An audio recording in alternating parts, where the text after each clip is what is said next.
Jai Hind! Welcome to our very special celebration of the 63rd anniversary of the Independence Day of India. I'm Riti Bhalla, your host for this program.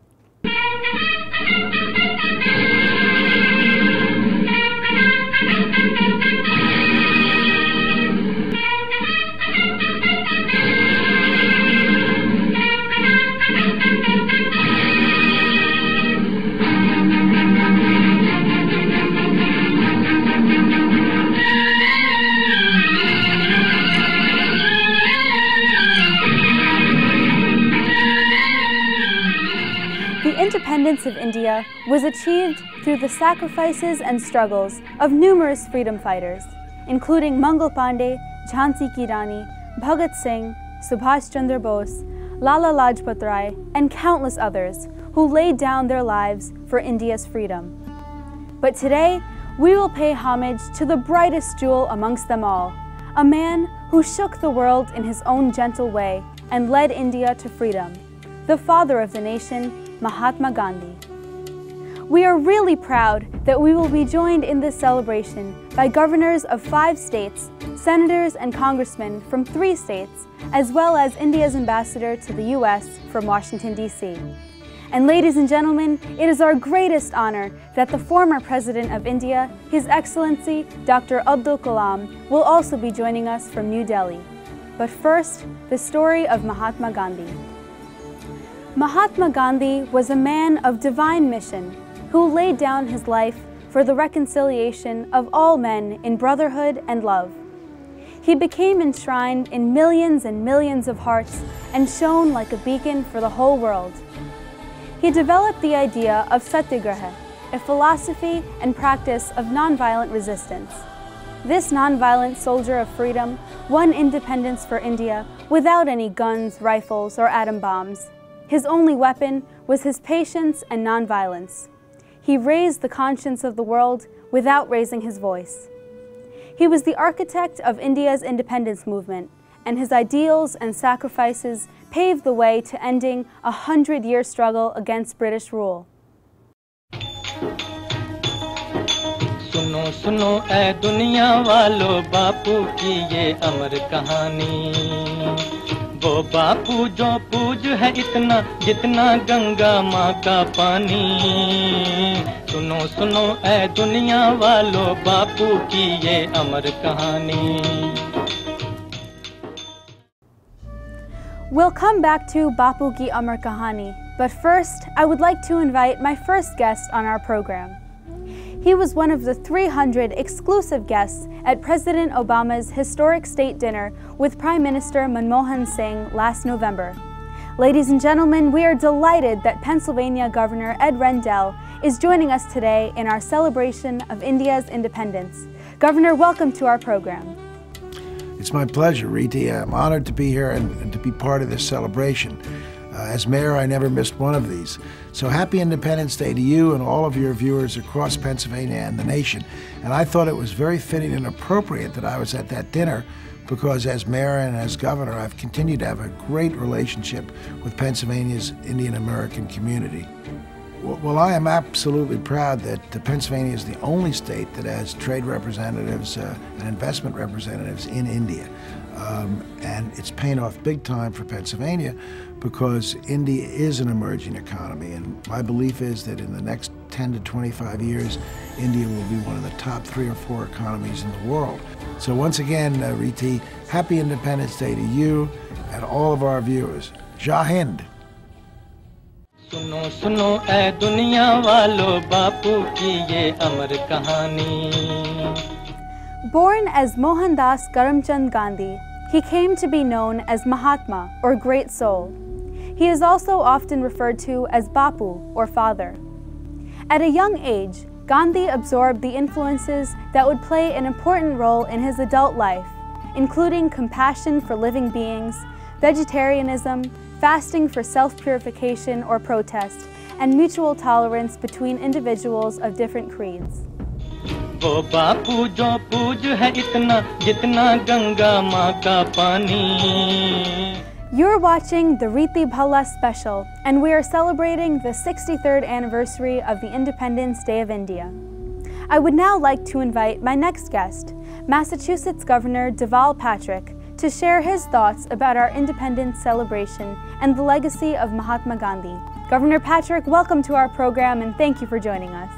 Thank you, Riti, for inviting me to be a part of this special program and to continue what has been a long, proud alliance between the nation of India and the Commonwealth of Massachusetts. Indians and Indian Americans are an integral part of our economy, culture, and communities here in Massachusetts. It was here that while teaching at MIT in 1968, Hargobind Khorana became the first Indian American to win the Nobel Prize. From PhDs to small business operators, from civic leaders to homemakers, India has enriched our Commonwealth. But ours is a relationship forged not just through academics or economics, but through common ideals. Ideals of hard work, determination, achievement, and compassion. Ideals such as those I have learned from Dr. Martin Luther King, and that he in turn learned from Mahatma Gandhi. To Indians and Indian Americans around the world, I wish you a happy and healthy celebration of India's independence. Jai Hind. Thank you, Governor. Mahatma Gandhi once said, "An eye for an eye makes the whole world blind." Gandhi's principle of nonviolence has inspired people all around the world. 5 world leaders who won the Nobel Peace Prize have acknowledged that they were influenced by Gandhi's philosophy of nonviolence, namely Dalai Lama, Nelson Mandela, Aung San Suu Kyi of Burma, Adolfo Perez Esquivel of Argentina, and of course in this country, Dr. Martin Luther King Jr.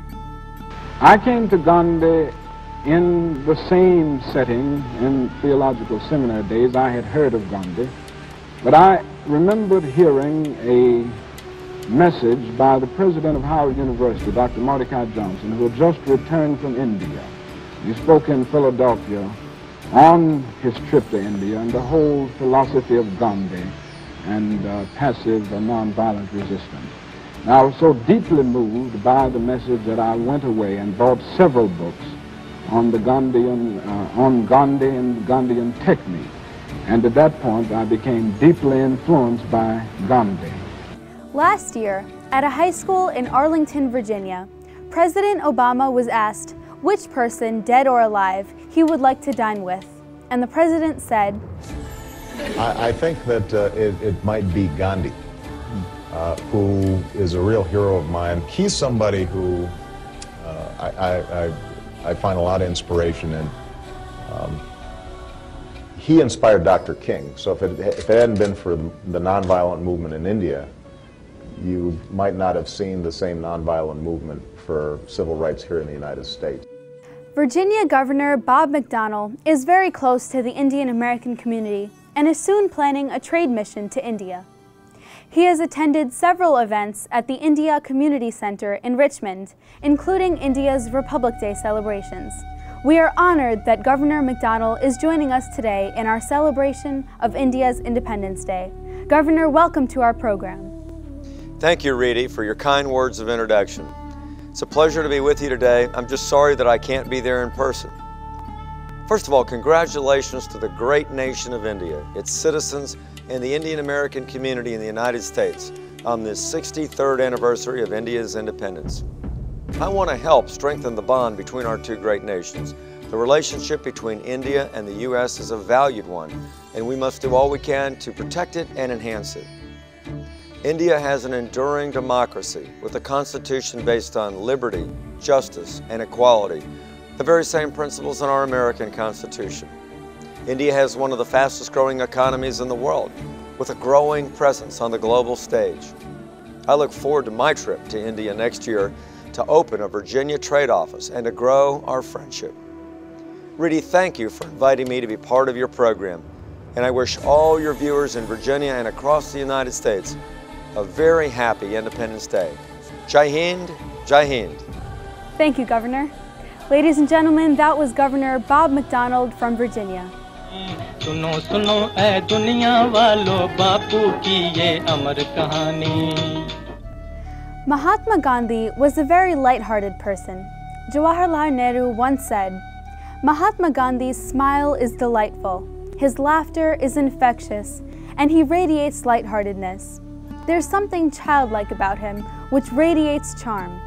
When he enters the room, he brings a breath of fresh air which lightens the atmosphere." Take the orange, yeah. Thank you, thank you. Thank you. I take only one, I take two. Kill.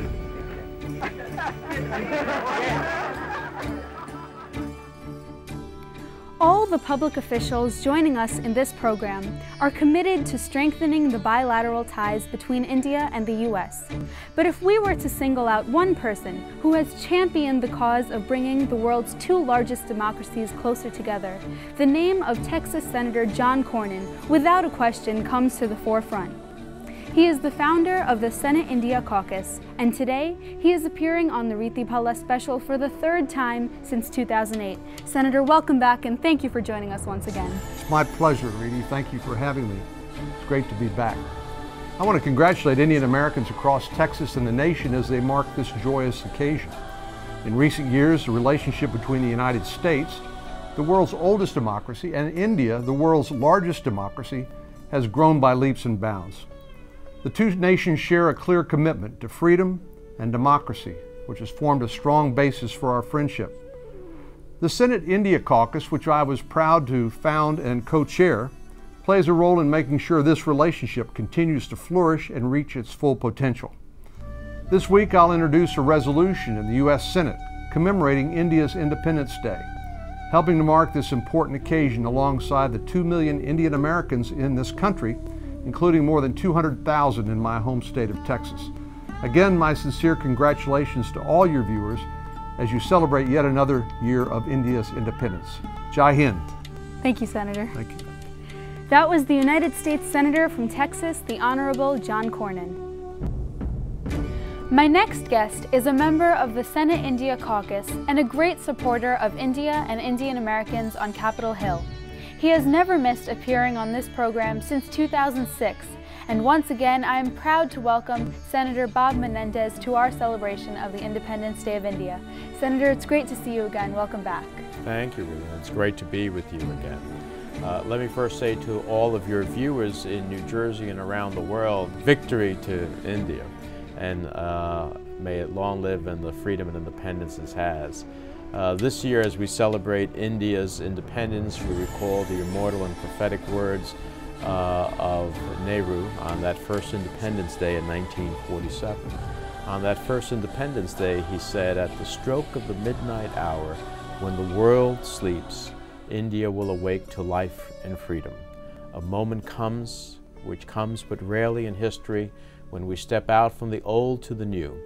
India discovers herself again."